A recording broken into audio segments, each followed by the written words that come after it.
இன்றைய நாளிதழ்களினுடைய முதல் பக்கத்தின் முக்கிய செய்தி என்று எடுத்துக்கொண்டால், ட்ரம்ப் பிரதமர் மோடியோடு பேச ஆவலாக இருப்பதாக சொல்லியிருப்பதும், பிரதமர் மோடியும் அதிபர் ட்ரம்போடு ஆவலோடு பேச இருப்பதாக சொல்லியிருப்பதும் தான் தவறாமல் எல்லா நாளிதழ்களிலும் இடம்பெற்றிருக்கிறது. இந்தியா அமெரிக்கா இடையேயான அந்த உறவுகள், குறிப்பாக அந்த வர்த்தக உறவுகள் சீர்குலையும் ஒரு சூழல் ஏற்பட்டது நாம் அனைவரும் அறிந்ததுதான். இந்திய பொருட்கள் மீது அதிபர் ட்ரம்ப் 50 விழுக்காடு வரி விதித்தது. அதைத் தொடர்ந்து இரு நாடுகளுக்கு இடையான தடையற்ற வர்த்தக ஒப்பந்தத்தை எட்டுவதற்கான பேச்சுவார்த்தை முடங்கி போனது. இரு நாடுகளும் மாறி மாறி கருத்துக்களை தெரிவித்து வந்தது என்பது ஒரு நீடித்து கொண்டிருந்தது. அது கிட்டத்தட்ட ஒரு ஊடல் போன்ற ஒரு நிலை. இப்பொழுது இந்தியா அமெரிக்கா இடையான அந்த ஊடல் முடிவுக்கு வந்து விட்டது போல தெரிகிறது. ஏனெனில் இருவரும் மாறி மாறி கிட்டத்தட்ட காதல் கடிதம் போல தங்களது கருத்தை வெளிப்படுத்தி இருக்கிறார்கள். அருமை நண்பர் மோடியோடு பேசுவதற்கு ஆவலாக இருப்பதாக ட்ரம்ப் சொல்லியிருக்கிறார். அதிபர் ட்ரம்போடு தானும் பேசுவதற்கு தயாராக இருப்பதாக, அதை எதிர்நோக்கி இருப்பதாக பிரதமர் மோடி கூறியிருக்கிறார். இதையொட்டி அந்த வர்த்தக பேச்சுவார்த்தை இன்னும் முடங்கிவிடவில்லை. அதற்கான வாய்ப்புகள் இன்னும் உயிர்ப்போடு தான் இருக்கின்றன. அந்த வர்த்தக பேச்சுவார்த்தைகள் மீண்டும் தொடங்கும் என்பதற்கான ஒரு அறிகுறியாக இது பார்க்கப்படுகிறது. இப்படி அதிபர் ட்ரம்பினுடைய நிலைப்பாட்டில் திடீரென ஒரு மாறுதல் ஏற்பட்டது என அது ஒரு மிக முக்கியமான கேள்வி. அமெரிக்காவை பொறுத்தவரையில் அமெரிக்கா 2 கால்களில் நிற்கிறது. ஒன்று டாலர், மற்றொன்று பென்டகன். டாலர் என்பது அறிவிக்கப்படாத ஒரு உலக செலாவணியாக இருக்கிறது. உலக பொருளாதாரத்தினுடைய செலாவணியாக இருக்கக்கூடிய டாலரைத்தான் பல்வேறு நாடுகள் தங்களது அந்நிய செலாவணி கையிருப்பில் வைத்திருக்கிறார்கள் என்பதை பார்க்கிறோம். அமெரிக்காவினுடைய முக்கியத்துவம் இந்த டாலருக்கான முக்கியத்துவத்தில் தான் அடங்கி இருக்கிறது. இந்த டாலருக்கு யாரேனும் மாற்று தேடினார்கள் என்றால் அவர்களை எந்த விலை கொடுத்தும் அமெரிக்கா ஒழித்துவிடும். ஈராக்கில் சதாம் ஹுசேன் டாலருக்கு மாற்று நாணயம் தேட போய் அங்கு ஈராக்கை அவர்கள் சிதைத்து விட்டார்கள், சதாம் ஹுசேனையும் கொன்று விட்டார்கள். அதே போல லிபியாவில் மும்மர் கடாஃபி டாலருக்கு மாற்று தேட போய் அவருக்கு ஏற்பட்ட கதி நாம் அனைவருக்கும் தெரிந்ததுதான்.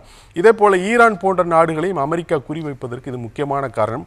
டாலருக்கு எப்பொழுதேனும் அச்சுறுத்தல் ஏற்பட்டால் உடனே பென்டகன் களத்தில் இறங்கும். அமெரிக்க பாதுகாப்புத்துறையான பென்டகன் எல்லா நடவடிக்கைகளிலும் இறங்கும். இது நாம் அறிந்ததுதான். அந்த வகையில் இப்போ அதிபர் ட்ரம்பினுடைய இந்த மாறுதலுக்கு காரணம் இது டாலர் மற்றும் பென்டகன் தொடர்பாக ஏதேனும் இருக்குமா என்ற ஒரு கேள்வியும் இருக்கிறது. காரணம், இந்தியாவை பொறுத்தவரையில் ரூபாயை ஒரு உலக செலாவணியாக முன்னெடுப்பதற்கான முயற்சிகளை மேற்கொள்ள போவதாக அவர்கள் அறிவித்திருந்தார்கள். ரூபாயில் வர்த்தகம் மேற்கொள்வதற்கான அந்த முயற்சிகளையும் கூட அவர்கள் மேற்கொண்டார்கள். இந்த நிலையில் நேற்று நாட்டினுடைய தலைமை பொருளாதார ஆலோசகர் ஆனந்த் நாகேஸ்வரன் அவர் பிரதமர் மோடியினுடைய தலைமை பொருளாதார ஆலோசகர், அவரிடம் ஒரு கேள்வி கேட்கப்படுகிறது. டாலருக்கு மாற்று ஏதேனும் முயற்சி செய்யப்படுகிறதா என்று கேட்டபொழுது அப்படிப்பட்ட எந்த முயற்சியிலும் இந்தியா ஈடுபடவில்லை என்று அவர் திட்டவட்டமாக தெரிவித்திருக்கிறார். அது மட்டுமல்ல, அண்மையில் இந்த பருத்தி மீதான இறக்குமதி வரி முற்றாக ரத்து செய்யப்பட்டது. இந்த பருத்தி மீதான இறக்குமதி வரி முற்றாக ரத்து செய்யப்பட்டது என்பது இங்கு உள்நாட்டில் ஜவுளி தொழிலுக்கு ஒரு முக்கியமான ஒரு ஊக்கம் தரும் செயல் என்றாலும் கூட அது மறைமுகமாக அமெரிக்காவுக்கு உதவி இருக்கிறது. இதுவரை அமெரிக்க பஞ்சுக்கு 10 முதல் 15 விழுக்காடு வரை வரி விதிக்கப்பட்டிருந்தது, ரத்து செய்யப்பட்டிருக்கிறது. இதனால் அமெரிக்க பஞ்சினுடைய விலை இந்தியாவில் குறைந்திருக்கிறது. அது உள்நாட்டு பஞ்சை விட விலை குறைந்திருப்பதாக சொல்லப்படுகிறார்கள். இப்படிப்பட்ட இந்த நடவடிக்கைகள் கூட அதிபர் ட்ரம்புக்கு ஒரு சின்ன நெகிழ்வை ஏற்படுத்தியிருக்கலாம். ஏனெனில் அதிபர் ட்ரம்பை பொறுத்தவரை அவர் ஒரு தொழிலதிபர், தனக்கு என்ன கிடைக்கிறது என்கிற அடிப்படையில் பேசக்கூடியவர். எனவே அவர் மீண்டும் இந்தியாவுடன் பேச்சு என்று சொல்லும் பொழுது பின்னணியில் என்ன நடந்திருக்கிறது என்ற கேள்வியும் நாம் எழுப்ப வேண்டியிருக்கிறது.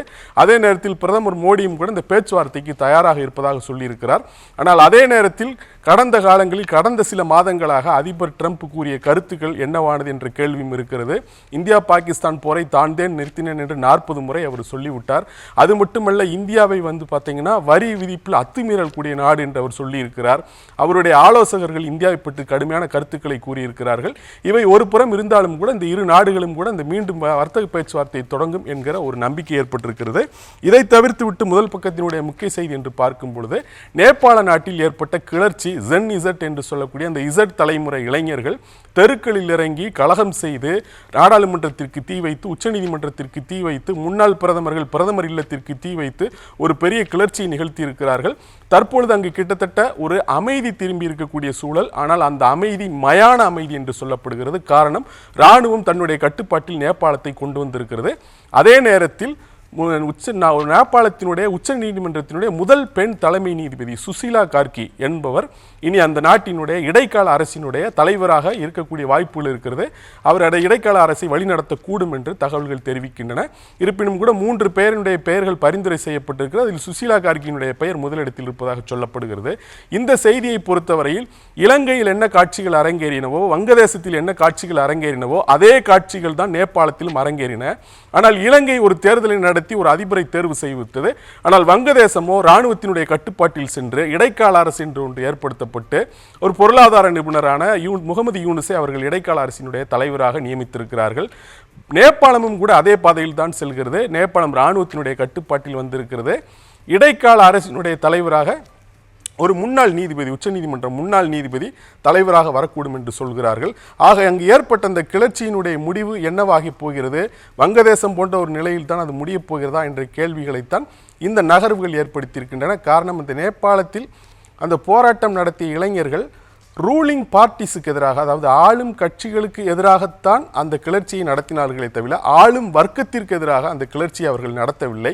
எனவே இதன் பின்னணியில் அங்கு நேபாளத்தினுடைய ஆளும் வர்க்கம் இருக்கக்கூடும் என்றும் கூட கருதப்படுகிறது. ஆனால் அடுத்தடுத்த கட்ட நகர்வுகள் என்னவாகும் என்பதை நாம் பொறுத்திருந்துதான் பார்க்க வேண்டும்.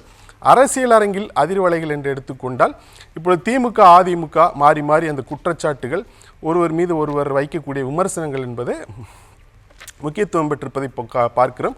குறிப்பாக துணை முதலமைச்சர் உதயநிதி ஸ்டாலின் அதிமுக பற்றி சொல்லியிருக்கக்கூடிய கருத்து, விரைவில் அதிமுக பாஜகவினுடைய அறுவை சிகிச்சைக்காக ஆம்புலன்ஸில் ஏற்றப்படும், அந்த கட்சி ஐசியூவுக்கு செல்லும் என்று அவர் விமர்சித்திருக்கிறார். எடப்பாடி பழனிசாமி பதிலுக்கு ஏற்கனவே திமுக ஐசியூவில் தான் இருக்கிறது, அந்த கூட்டணி நீடிக்காது என்பது போன்ற ஒரு கருத்தை சொல்லியிருக்கிறார் என்பதை பார்க்கிறோம். எனவே ஆம்புலன்ஸ் அரசியல் என்பது மீண்டும் தமிழ்நாட்டில் தலை தூக்கி இருக்கிறது.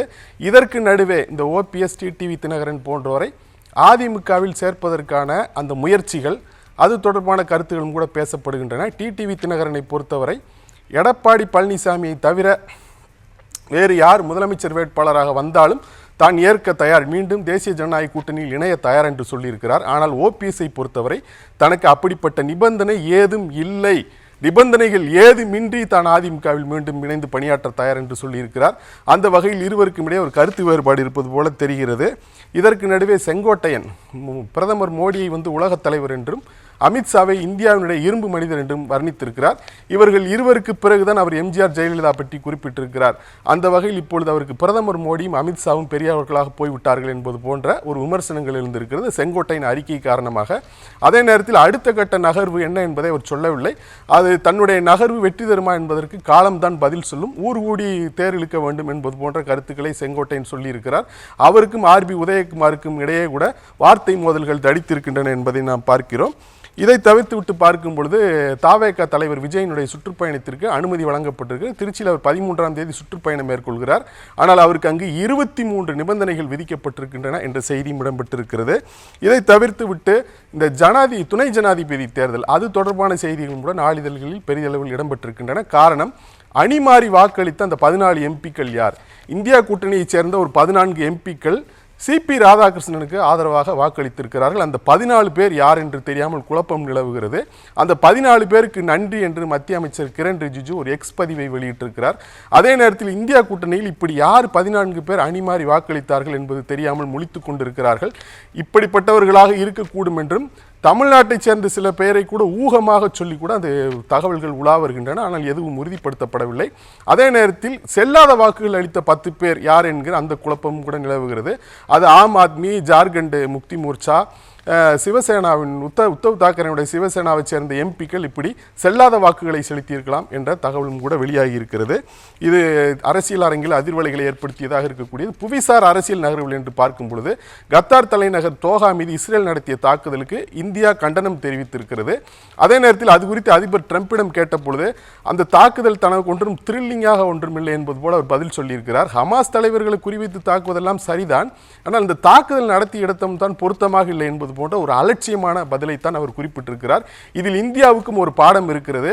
கத்தாரை நட்பு நாடு என்று சொல்லிக்கொண்டு அங்கு படைகளை நிறுத்தி வைத்திருக்கிற அதே அமெரிக்கா தான் இஸ்ரேல் தாக்குதல் நடத்தும் பொழுது அதை கடுமையாக கண்டிக்க கூட தவறுகிறது. இதே போல அதிபர் ட்ரம்ப் அருமை நண்பர் பிரதமர் மோடியின் பேசுவதற்கு ஆவலாக இருக்கிறேன் என்று சொல்கிறார். ஆனால் ஐரோப்பிய ஒன்றியத்தை வலியுறுத்தி இந்தியா சீனா மீது 100 விழுக்காடு வரி விதிக்க வேண்டும் என்று மற்றொருவரும் சொல்லிக் கொண்டிருக்கிறார். ஒருபுறம் முகத்துக்கு நேரே பேசிக்கொண்டு முதுகில் குத்துகிற வேலையை அமெரிக்கா எப்பொழுதுமே செய்யும் என்பதைத்தான் இந்த செய்தி நமக்கு காட்டுகிறது. கண்ணில் பட்டதில் கவனம் ஈர்த்த செய்திகள் என்று பார்க்கும் பொழுது நாளிதழ்களில் ஒரு கட்டுரை முளைத்திருக்கிறது. RSS தலைவர் மோகன் பகவத் குறித்து பிரதமர் மோடி எழுதியிருக்கிற கட்டுரை நான் தவறாமல் தமிழ் நாளிதழ்களிலும் இடம்பெற்றிருக்கிறது. தினத்தந்தி, தினமணி இந்த நாளிதழ்களில், தமிழ் இன்று இந்த நாளிதழ்களில் இடம்பெற்றிருக்கிறது. அதே போல் ஆங்கில நாளிதழ்களிலும் இடம்பெற்றிருக்கிறது. மோகன் பகவத்தை ஆஹா ஓஹோ என்று புகழ்ந்து பிரதமர் மோடி அந்த கட்டுரை எழுதியிருக்கிறார். ஹர்ஷினி.